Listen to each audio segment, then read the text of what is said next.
اعوذ باللہ من الشیطان الرجیم، بسم اللہ الرحمن الرحیم۔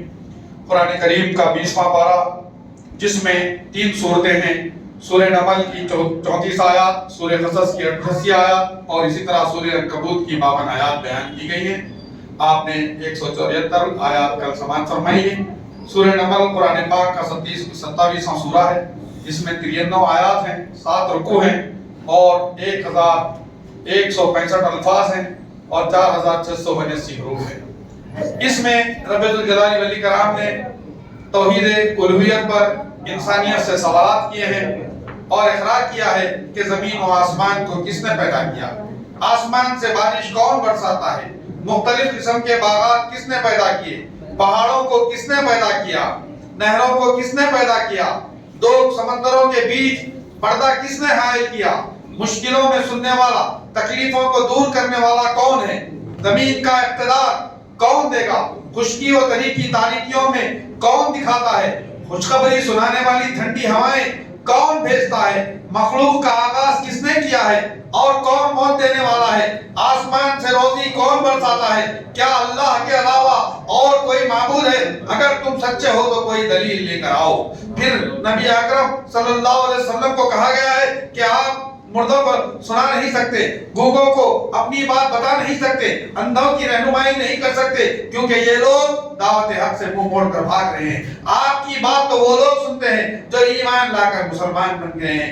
اما انت بیہدی العمیٰ، کافروں کا ہدایت پانے کی 4 ہی صورتیں ہیں، جن سے 2 سننے سے متعلق ہیں اور 2 دیکھنے سے متعلق ہیں۔ صرف زندہ سن سکتا ہے، مردہ نہیں سن سکتا، چونکہ ان کے دل مردہ ہو چکے ہیں، لہذا اس طریقے سے ان کی ہدایت ناممکن ہے۔ سماعت رکھنے والا تو بات سن سکتا ہے لیکن بہرا نہیں سن سکتا۔ یہ لوگ چونکہ دل کے بہرے ہیں، لہذا یہ صورت بھی ناممکن ہوئی۔ پھر بہرا مگر کم از کم وہ توجہ تو کرتا ہو اور بات سننے کی کچھ خواہش تو رکھتا ہو، لیکن حل کا حال یہ ہے کہ پیٹ پھیرے بھاگے جا رہے ہیں۔ چوتھی بات ہے ہدایت کا طالب اگر کچھ سن سکتا تو دیکھ کر بات سمجھ لے، اگر اسے اشارہ سے بھی بتائے تو سیدھی راہ کی طرف آئے، یا کم از کم جو لوگ سیدھی راہ کی طرف چل پڑ رہے ہیں انہیں دیکھ کر ہی ان کے پیچھے ہو چلے، لیکن یہ کفار تو دل کے اندھے ہیں۔ پھر دابۃ الارض کا اللہ نے تذکرہ کیا کہ یہ قیامت سے پہلے ایک جانور پیدا کیا جائے گا جو لوگوں سے گفتگو فرمائے گا، جو لوگوں سے گفتگو کرے گا۔ پھر دابۃ الارض جب نکلے گا تو اس کے بعد سلیمان کی مہر اور موسیٰ کا عصا ہوگا۔ مومن کے منہ پر لکیر کھینچ دے گا جس سے وہ چمک اٹھے گا، کافر کی ناک پر سلیمان کی انگوٹھی سے مہر لگا دے گا، یہاں تک کہ سب لوگ ایک روح محمد صلی اللہ علیہ وسلم پر جمع ہو جائیں گے، جئیں گے تو وہ کہے گا یہ مومن ہے اور یہ کافر ہے، یعنی مومن اور کافر کو ممتاز کر دیا جائے گا۔ پھر رب الجلال والاکرام نے قیامت کے سور کے بارے میں ارشاد فرمایا، جب قیامت کا سور پھونکا جائے گا تو جس دن سور پھونکا جائے گا تو سب کے سب آسمان والے اور زمین والے گھبرا اٹھیں گے مگر جسے اللہ چاہے، اور سارے کے سارے عاجز اور پست ہو جائیں گے۔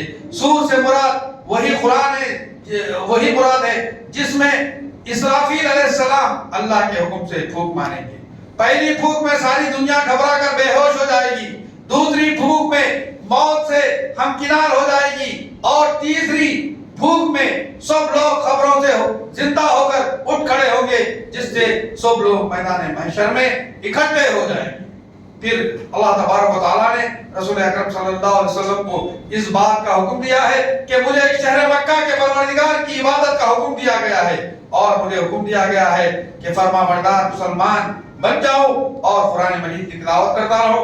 آپ کہہ دیجئے کہ تمام تعریفیں اللہ ہی کے لیے ہے، بہت سی نشانیوں کو دکھانے والا ہے تاکہ تم اسے پہچان لو، اللہ تمہارے اعمال سے باخبر ہے۔ پھر سورہ قصص شروع ہوتی ہے جس کے اندر اللہ تبارک 88 آیات ہیں، 9 رکوع ہیں اور 1441 الفاظ ہیں، 5751 حروف ہیں۔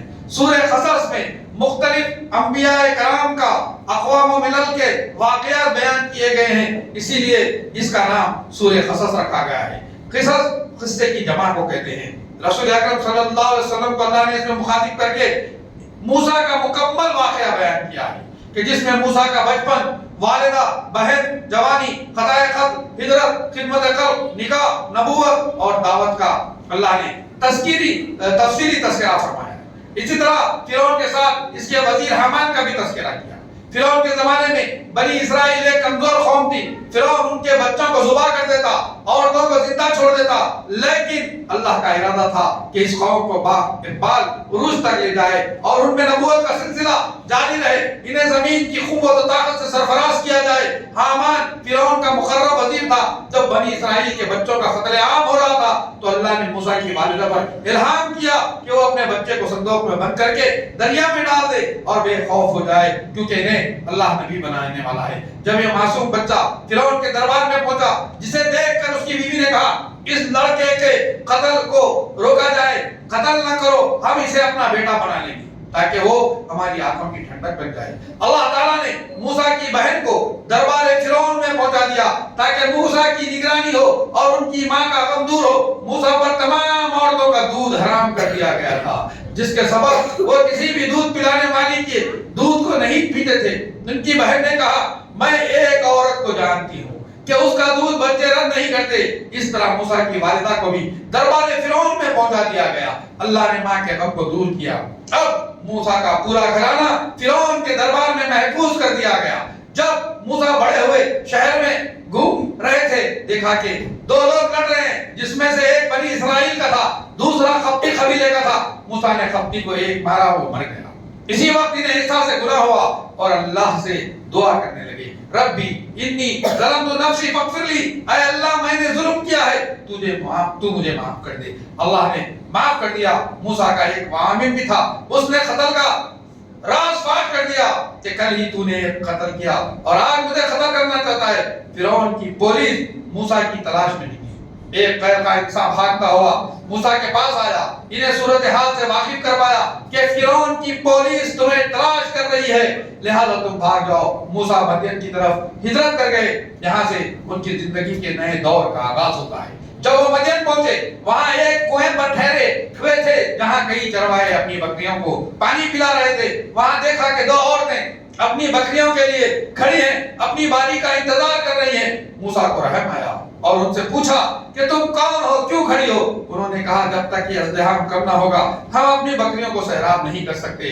یہ کام ہمیں اس لیے کرنا پڑتا ہے کہ ہمارے والد بوڑھے ہیں۔ موسیٰ نے ان کی مدد کی اور ان کی بکریوں کو خود سیراب کر دیا۔ وہ بکریوں کو لے کر جلدی گھر چلی گئی۔ موسیٰ ایک سایہ دار درخت کی چھاؤں میں آرام کرنے لگے اور دعا کی کہ ربنا انک لما انزلت الی من خیر فقیر، کہ اے پروردگار تو جو کچھ بھلائی میری طرف اتارنے میں اس کا میں اس کا محتاج ہوں، کیونکہ وہ سفر سے تھک چکے تھے، بھوک لگی تھی، اس علاقے میں اجنبی تھے، اسی لیے اللہ سے خیر و بھلائی کی طلب کی۔ خیر کا اطلاق کئی چیزوں پر ہوتا ہے، کھانے پر، امور خیر پر، عبادت پر، قوت پر، مال پر۔ لڑکیوں سے والد نے جلدی لوٹنے کا سبب پوچھا۔ لڑکیوں نے موسیٰ کا تذکرہ کیا۔ والد نے موسیٰ کو بلا بھیجا۔ ایک لڑکی آئی، موسیٰ سے کہا آپ کو ہمارے والد بلا رہے ہیں تاکہ آپ کی خدمت کا صلہ دیا جائے۔ اللہ نے موسیٰ کی دعا کو قبول کیا۔ ان کے ٹھکانے کا راستہ اس طرح بنا۔ اب موسیٰ ان کے گھر پہنچے تو موسیٰ علیہ السلام کو بوڑھے بزرگ نے پوچھا کہ تمہاری مزدوری کیا دی جائے؟ موسیٰ نے اپنا سارا واقعہ بیان کیا۔ یہ سن کر بزرگ نے کہا ڈر مت، اللہ نے تمہیں ظالم قوم سے بچا لیا۔ ایک لڑکی نے کہا ابا جان اس بندے کو مزدوری پر مقرر کر لیں، کیونکہ یہ طاقتور بھی ہے اور امانت دار بھی ہے۔ تو اس بزرگ نے موسیٰ پر یہ پیشکش کی کہ میری دو لڑکیوں میں سے ایک سے تمہارا نکاح کر دوں گا، اس کے عوض تم 8 سال میرے ہاں خدمت گزاری کرنا۔ اگر 10 سال کرو گے تو تمہاری مرضی، تم مجھے صلہ رحمی کرنے والا پاؤ گے۔ یہ تمہارا اور میرا عہد ہے اور اللہ اس پر گواہ ہے۔ جب موسیٰ نے اپنی 8 سالہ میت مکمل کیا تو اپنے اہل و عیال کو لے کر مصر لوٹنے کا ارادہ کیا۔ راستے کی تاریکی کو دور کرنے کے لیے اپنی اہلیہ سے کہا تم یہیں ٹھہرو، میں آگ ڈھونڈ کر لاتا ہوں۔ جب وہ ایک مقام پر پہنچے، اس کے دائیں جانب کے درخت سے آواز آئی کہ اے موسیٰ میں دونوں جہاں کا پروردگار ہوں۔ یہاں لاٹھی اور ید بیضا کا معجزہ انہیں عطا کیا گیا۔ انہیں حکم دیا گیا کہ وہ فرعون کے دربار میں جائیں۔ موسیٰ نے کہا اے اللہ میں نے قتل کا جرم کیا تھا، وہ مجھے چھوڑے گا نہیں۔ میرا بھائی ہارون قادر اللسان ہے، صلاحیت میں مجھ سے زیادہ ہے،